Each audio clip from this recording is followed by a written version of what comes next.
Where am I going? Where the hell am I going? I want to get out. We spent every day trying to get schools open. I am stunned at what you have said this week. Oh my gosh.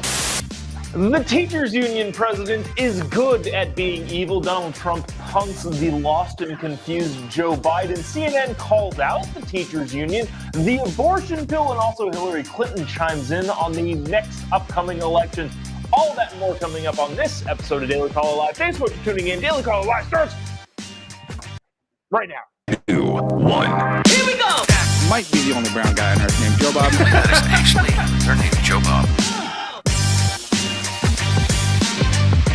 Ooh, live from the dingy bunker that's completely cut off from the outside world, except for you fine folks. My name is Jobob. This is Daily Caller Live. Thanks so much for tuning in on today. It is a Friday, April 28th, the year of our Lord 2023.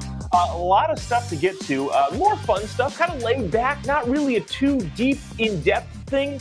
However, I went on Fox News last night and, well, I'll tell that story kind of more in length. I think it's kind of actually pretty interesting. Just a peek behind the curtain, how, I don't know, how I think about things and how things, tend to be a little bit more difficult than you might see on TV.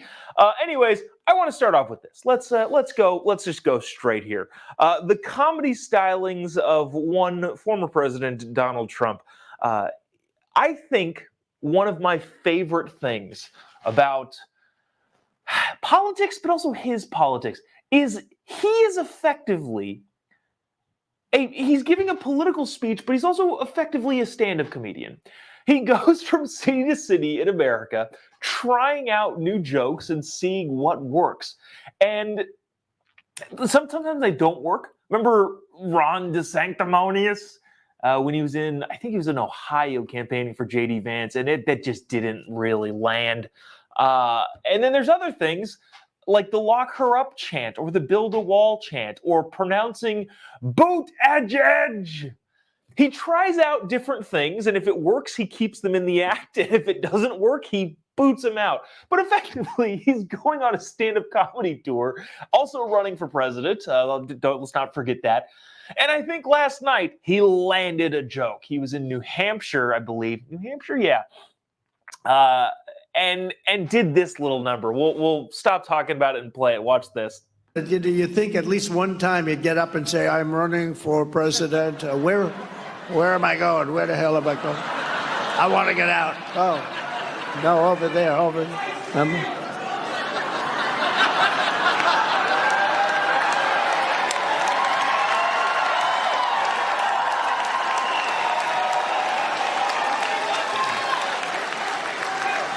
A prepackaged video that took supposedly 7 takes to get it right, if right is what you want to call it. In it, he says he's running because Trump and MAGA pose a threat to democracy. Can you believe it? I love it. I mean, first of all, it is very, I guess on a human level, it's probably kind of sad that the current president is so confused as he always seems to be. But at the same time, if the guy is the leader of the free world and puts himself in the position to be made fun of by pretty much anyone, it seems like our obligation and our duty to make fun of that. But then he does bring something kind of interesting. Trump does. I should have grabbed the clip, but there's a clip in Joe Biden's announcement video for his 2024 campaign where he goes through one of his mumbly things. He's like, you did the health care, or something like that. And I remember watching that, and as a media professional, if you want to call me that, live TV is live TV, live online streaming. It's all live. That's fine. That's one thing. There's mistakes made in terms of how you say things. But when you're recording a commercial / a video that gives you an unlimited amount of takes in order to get it right, and you still screw it up, I think Trump said, oh, he had 7 takes to do this video to make it good, if you want to call it good. No, in reality, he probably had 30 takes. 7 takes is not that many takes to get it right, and they still screwed it up. So I thought that was funny. Bottom line here, and I don't want to belabor on this too much, I think that Trump keeps this in his act, and I would almost bet money that at future events he'll be wandering around the stage. I think he'll do that even more too. I think he came back to the podium. What Trump is really, really, really good at is letting the audience be involved and engaged. He'll say something, and then they'll start cheering, and then he'll walk away from the podium, kind of just look around, wave to some people, and the eruption of the crowd just gets louder and louder and louder. I would imagine, and maybe I'll pull this video up when he does do it, that but in the future, one of his rallies, he's going to milk that wandering around, and people are going to eat it all up and go nuts because it is hilarious. So there's that. Let's see. Let's get to this. This is not as fun, but it is fun to hold people accountable, I guess. Fun? I don't know if fun's the right word, but it's something that we have to do, and something that we have to do more often, especially in today's political climate. Randi Weingarten is the America's Federation of Teachers president, the second biggest teachers union in the country, and she, I don't want to say, well, she is an evil person. And I say that not lightly. If you watch this show regularly, I don't generally call people or go after people. I generally tend to go after ideas. But she, as an individual, is a bad person. The problem is she's good at being a bad person. Union president, good at being evil. If you remember, Randi Weingarten said multiple times that that opening schools would be a disaster. Actually, you know what? I've got an article here from the National Review that I thought was really, really interesting. It kind of is remarking on the fact that Weingarten and Fauci, among many other people, are trying to rewrite what happened in the pandemic. So Randi Weingarten said this in front of Congress this week, and then I'll read you what the National Review wrote. Check this out. A lot of people are making fun of her of it. Let me just play it. I'm going to play it. All right, check it out. I'm sorry, Congressman Raskin. We spent every day from February on trying to get schools open. We knew that remote education was not a substitute for opening schools, but we also knew that people had to be safe. And maybe it's because I live in New York City. I live near a hospital. Every other minute there was an ambulance. There was terror. Our members were terrified. Others were terrified. And what we were simply looking for was clear scientific guidance. And when we couldn't get it, we did it ourselves. And we worked with doctors and we worked with others. And we just tried to get it out there. Okay, now you're... Yeah. So that is patently false, and the National Review says as much. To put it mildly, they say this is not true. In the fall of 2020, Weingarten called attempts to reopen schools reckless, cruel, and callous. Every few days during the spring and summer of 2020, Weingarten would give more reasons why schools must remain closed.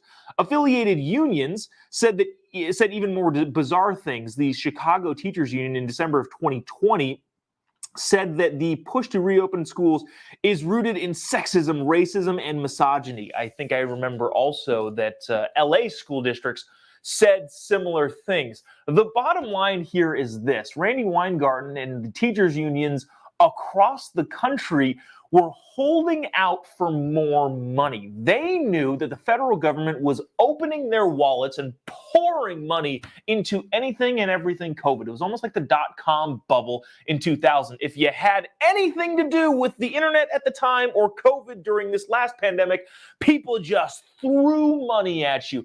Fortunately, in the dot-com bubble, it was the private sector. But in this case, it was the freaking government. And the teachers unions knew that. So they effectively effectively held children hostage at home in order to get more money. Some teachers' unions wanted to get out of their unfunded pension liabilities debacle because they are completely over leveraged on their pensions, so they wanted more money in that sense. Others were just plain greedy. They made cases for, well, we need proper ventilation in the schools, and they got billions and billions and billions of dollars in order to do that. And to my understanding and what I know now, I don't think any school has really been retrofitted for proper ventilation past the normal air conditioning units. So, Randy, to sit here in front of Congress and say we worked every single day to try to open the schools is just a blatant, patent, outright freaking lie. The good news, I guess, if you want to call it good news, she was on a CNN panel yesterday, and somebody from CNN on that panel called her out for being completely and utterly dishonest. I would call it evil, and holding children hostage. Watch this. You're going to like the fact that somebody had the guts in person to her face to call her a lion, liar, McLiar face. Stupid, dumb, stupid dummy. Yeah, we don't know each other, but speaking on behalf of millions of American parents, I have 4 at home. I had to teach them at home. My wife had to teach them at home. I am stunned at what you have said this week about your claiming to have wanted to reopen schools. I think you'll find that most parents believe you were the tip of the spear of school closures. There are numerous statements you made over the summer of 20, scaring people to death about the possibility of opening schools. And I hear no remorse whatsoever about the generational damage that's been done to these kids. I have 2 kids with learning differences. Do you know how hard it is for them to learn at home and not in a classroom that was designed for them? And for you to sit in front of Congress and the American people and say, oh, I wanted to open them the whole time. I am shocked. I'm stunned. I'm stunned. And there are millions of parents who feel the exact same way. Okay. Go ahead, Ryan. Boom. Roasted. I'm not sure who that guy is, but I loved the cut of his jib saying to her face, look, you freaking lied. Do you also remember that it was uncovered that the CDC was interacting with the teachers' unions on what their own guidance should be? So the teachers' unions, if you recall, were saying, well, we can't reopen. The CDC says that we can't reopen.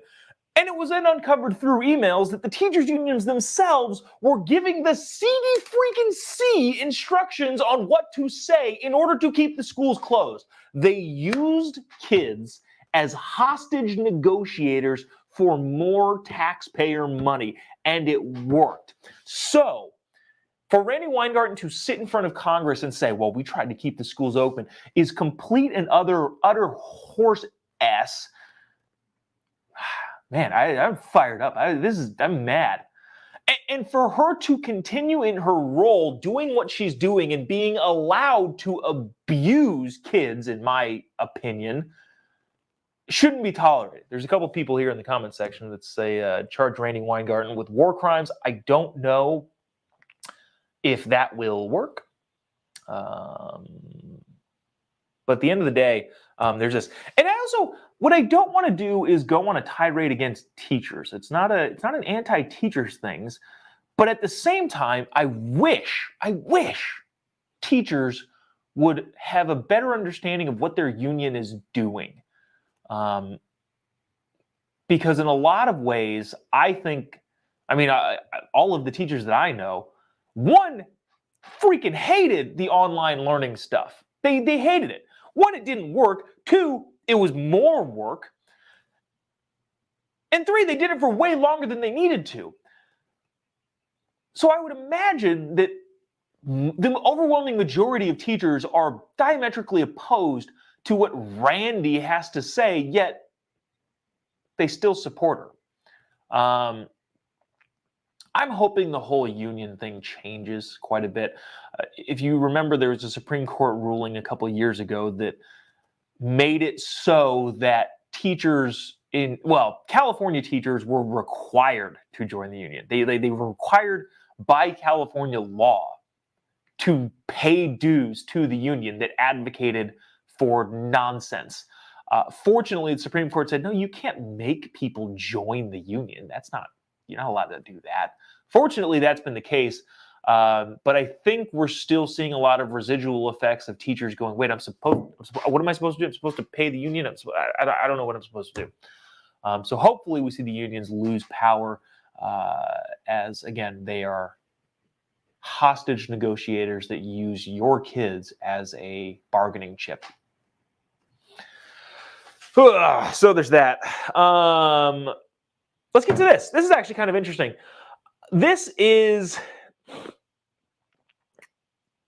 I thought, okay, this is interesting.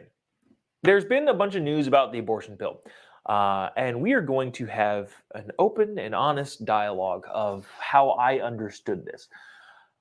I'm pretty staunchly pro-life. Having said that, I think there are people that are way better at making that case than I am. It's not my field of expertise. I'm a media / marketing / messaging person, and when it comes to abortion overall, there are fantastic people out there making really, really great arguments that are doing it better than I am. So it's not something that I dig into on a daily basis, but I did hear about the abortion pill being banned at the federal court level, and then the Supreme Court put a stay on that ban so they can look into it a little bit more. But then some polling came out that showed that the majority of Americans, almost 2/3 of people, support the abortion pill. Now, again, not really in my scope of things that I'm paying attention to constantly, so I was aware of it, but not necessarily something that I was really, really digging into. Yesterday, I went into Fox News to do a segment with Trace Gallagher on Fox at Night, and they sent me the topics of what we're going to be talking about. And the first topic was the abortion pill and the polling surrounding a new Fox poll that came out over the weekend about Americans supporting the abortion pill. And I thought, oh crap, I better brush up on this. Because I didn't quite understand, okay, well, why is it then that the majority of people say that this is fine?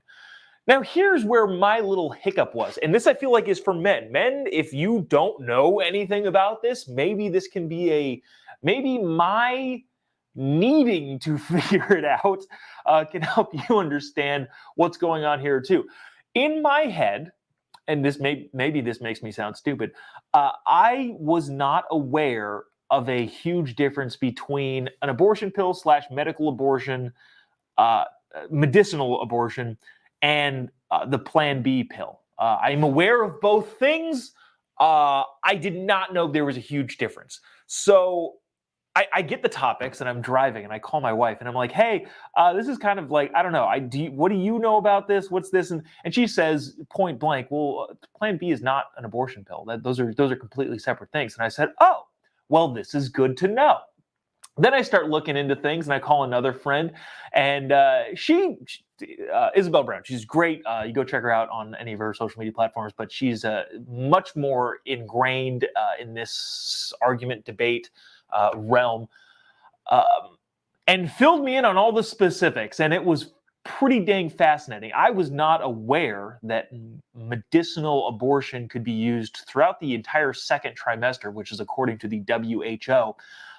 It is 10 times deadlier than surgical abortion, which I also didn't know. And, well, a lot of things, and I'm going to play you a clip here, a lot of things that I didn't know that I was informed of yesterday, which then led me to this whole idea of the polling behind it. So, yes, according to a Fox News poll and a couple of different other polls out there, which are respected polls, about 2/3 of Americans say that the abortion pill should be easily accessible to people. Which, now that I know what it is and what it does, I think the majority of people that answered this question in this poll were in my situation that I was in yesterday. I don't really know what the difference between an abortion pill and a Plan B pill is.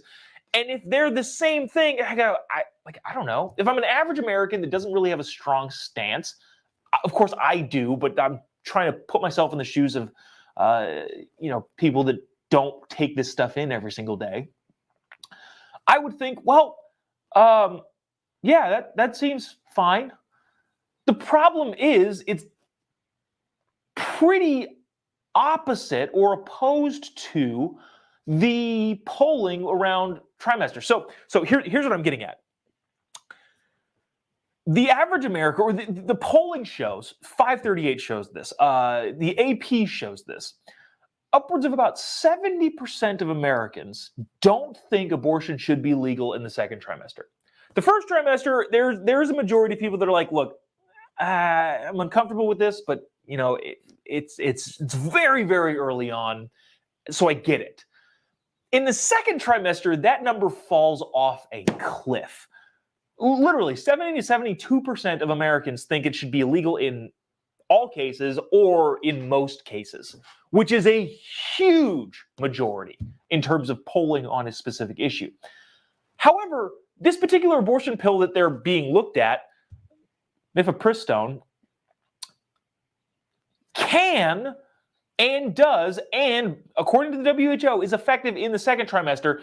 And so the 72% of Americans that say no abortion in the second trimester also voted in a majority to keep a pill that does just that. Okay, so what does that mean? To me, that means that a lot of people have a fundamental misunderstanding of what is at stake here. When they're polled, the question in the Fox News poll, and I was quibbling with the poll last night, the question in the poll says, mifepristone is an FDA-approved medication that terminates pregnancy. Should it be widely available? It didn't say anything about the duration of the gestation period in which it's proven to be effective, which it is quote unquote effective according to the WHO. So if people understood the scope of it, which I didn't yesterday, I'll be honest about that, then I think those polling numbers would flip. The people that say, well, look at a majority of people, 2/3 of Americans say that this should be readily available for people. I don't think those people, when being polled and asked the question, understand. And I think your abortion enthusiasts know that. I think they know when they're asking the questions from a polling standpoint, hey, look, I think the average Joe Schmo, me, doesn't know the difference between a Plan B pill and an abortion pill, because one is taken immediately after, within like 24 to 48 hours or something, and the other one can be taken up to 24 weeks after. Those are very, very different things. However, if somebody is conflating those two things in their mind, that would help the pollster to get a majority of the people to say, yes, this should be legal. At the end of the day, I think what is happening is people don't quite understand what is going on. And when polls are used to push policy, and those polls are inaccurate based on the knowledge that people have, because they don't line up to the other polls of timelines, that's when you have a really, really big issue. Not to bore you to death with this, but I want to play this clip from an OBGYN testifying in front of Congress about this abortion pill, which again is very, very different than a Plan B pill or birth control in general. These are very, very separate things. Watch this. Regarding chemical abortion, the industry tells us it's safer than Tylenol. They're comparing Tylenol overdose deaths to the undercounted deaths from chemical abortion. There's no comparison. Women assume they mean normal Tylenol use. They don't realize that they're comparing it to deaths that happen from overdoses. The abortion industry tells us about the complications they know about, but my experience has been, because the women have been assured it is so safe, when they have a complication, they do not return to the abortion provider. They come to me as their gynecologist, or they come to the emergency room in distress. And so when we look at good quality records linkage studies that detect all chemical abortions and all subsequent events, we find 5 to 6% of these women present to an emergency room within a month. Approximately the same number will require surgery because their bodies cannot evacuate all of the dead tissue. And I am still caring for these complications in Texas, even though we've had abortion limitations for quite some time, because these drugs are circulating in the state to try to circumvent our state laws and provide abortions to these unfortunate women. Dang. Okay. So yeah, like I said, I don't know. If I don't know something, I'd be happy to tell you I don't really know about this. But we got a lot of comments in here that are kind of interesting. Marcel says, what are the long-term effects of these pills? We don't really know. And I found that out yesterday when I was talking to my friend Isabel. She's like, yeah, there's been no long-term studies on this from an environmental standpoint. Like, this stuff gets flushed into the toilet and into the water system. Whoa, like that's crazy. Kingsley has a comment that I'm all about this. If you're not ready to have babies, don't have sex.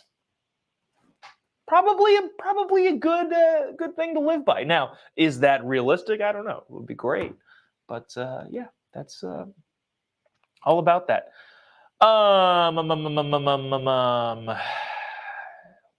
Yeah, I don't need to get to much more. Some of these other comments get pretty graphic, and I appreciate it.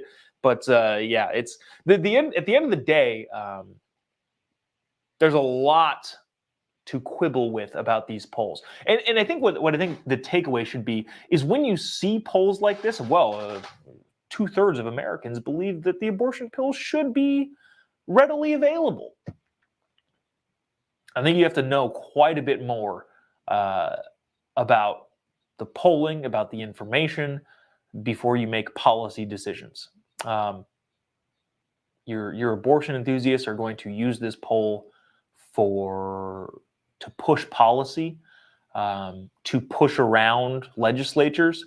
And the more people understand that the polling around it seems to be confusing, probably the better off the pro-life movement is. Oh, geez. That's that was that. Let's see. Let's go to this. We'll end it here. Still never really got into that. There was the National Review article that I was reading that was talking about Randy Weingarten, was also talking about Dr. Fauci and his New York Times interview, where he basically says, yeah, masks are like 10% effective, unless it's like an N95 mask and you wear it properly. And the National Review guys were like, what? I don't know. Maybe we'll get to more of that on Monday, but I don't know. This is what happens. Like the Fauci thing came out on Wednesday, or sorry, Monday or Tuesday, and then like Tucker got fired. Joe Biden announced he's running for president. Kamala Harris said something stupid, and so it just kind of got swept. And then things just keep happening, so it just never made it. And this is how Fauci's going to get away with his elfin nonsense. I like this. Ryan says polls like this are just an example of how undereducated our country has become. Yeah, and also how the lack of curiosity affects the policies produced by these types of polls. In other words, people either say yes or no without quibbling. I'm a big quibbler. Everybody should be a quibbler. What do you mean by that? So we'll end the day on this. Hillary Clinton was on a thing. Who is still talking to Hillary Clinton? Well, hold on. Let me rephrase that. I would have Hillary Clinton on this show if she wanted to. Hillary, you have a standing invitation along with AOC and Rachel Maddow to come on this show anytime you want. We will give you the entire episode to just talk about stuff. But of course that would never happen. But anyways, people are still talking to Hillary Clinton. I would love to talk to her as a person who does not like her. But the people that are on her side, like who is still talking? All right, I don't know. Here we go. Here's the failed presidential candidate / former Secretary of State / former Senator / former First Lady Hillary Clinton talking and saying words. Oh, she's talking about Joe Biden and Kamala Harris and just how I'm pretty sure she said something racist here. Watch this. Every confidence they're going to build on their success and go further. So I'm for them on the merits, but I'm also for them because of the alternatives. I mean, Oh my gosh. I don't know literally how any woman, any person of color can't be on fire to reelect, Biden and Harris because of what they've done, but also because of what could happen if we don't.